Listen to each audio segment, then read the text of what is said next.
Today I want to talk about bulk upload files. A bulk upload file is one file that contains all the data for a client for a quarter. So basically you upload this file instead of doing data entry. In the states where these uploads are available, we're trying to provide you the file. This video is for California, and it will show you how to get the file in our e-file process and then also where to upload it on the state website so you can skip the data entry. So for my client, Normal Norm here, I've got second quarter data ready to go. I'm going to go ahead and prepare the tax report.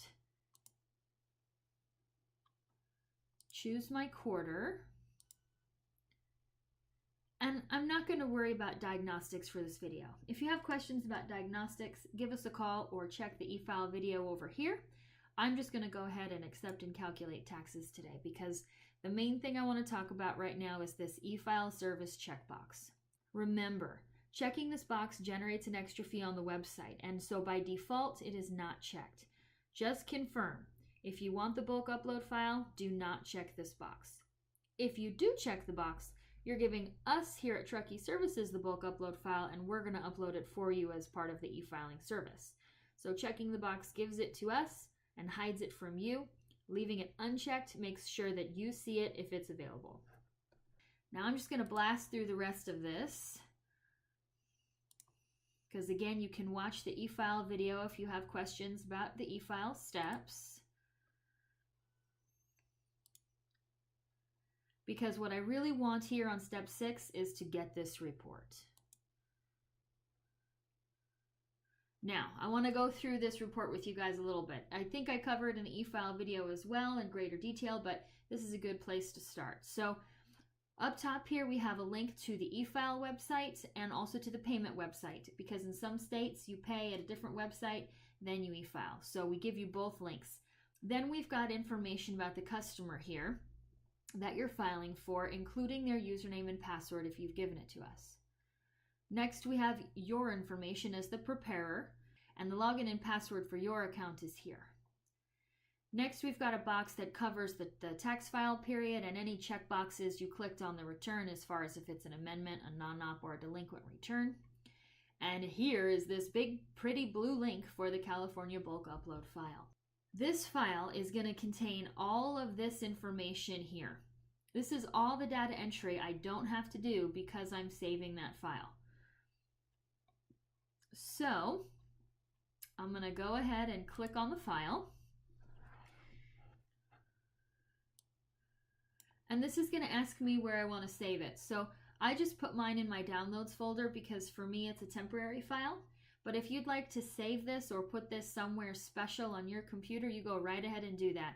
Just make sure you put it somewhere you can easily find it and that you name it in a way that you can easily find it.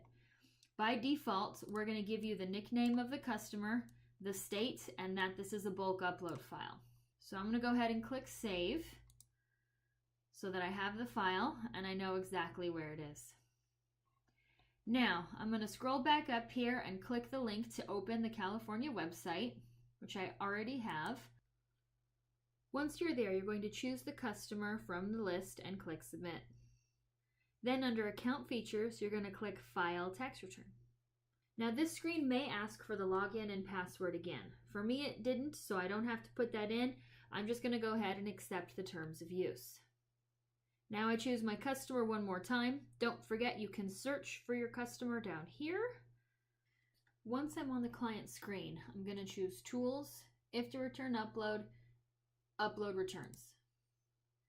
And this will take me to a Choose File or Browse for File, just like you would do an attachment on an email.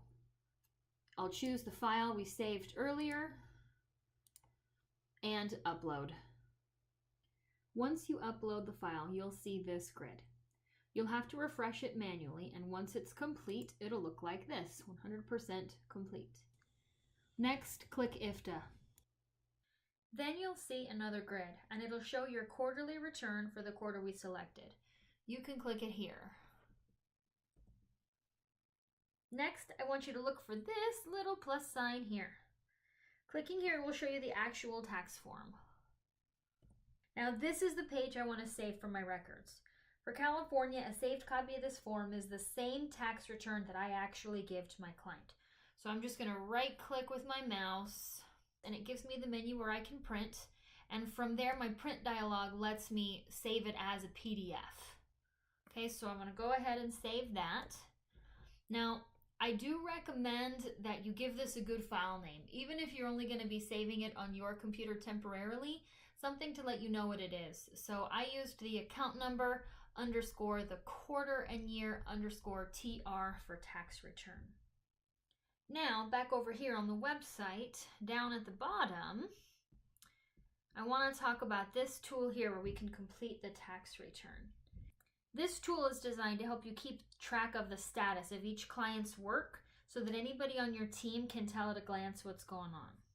So down here, I'm going to choose that file that we just saved. It's right there. You can see the file name here so we know it's been selected. And when I click upload, it's actually going to put that document into the client's file cabinet so that you have a copy of it saved on our website. Now maybe our copy is backup, or maybe you're using our system as your paperless filing system.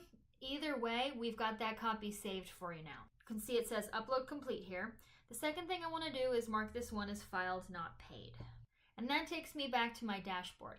And I'm going to do that because when I uploaded the data for the actual tax return, I did not pay taxes at the same time. So now when I'm looking at the customer's dashboard here, I can see by the client name, the status of their IFTA return is that it's been filed but not paid. So I can click Go Pay and get right back to that report we were looking at to know how much the tax was, or I can see it right here. Or I can click Complete when it's done. But when we pay with the state of California, we get a payment confirmation back from the state. So I like to click Go Pay.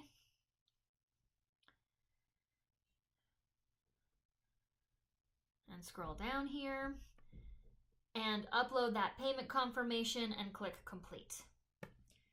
This technique has been a huge time saver for us because it lets us get the data entry done earlier in the quarter while we wait for the customer to send us their payment, which they all do at the very end of the quarter. Every one of them wants to hold on to their money until the 30th, and so do I.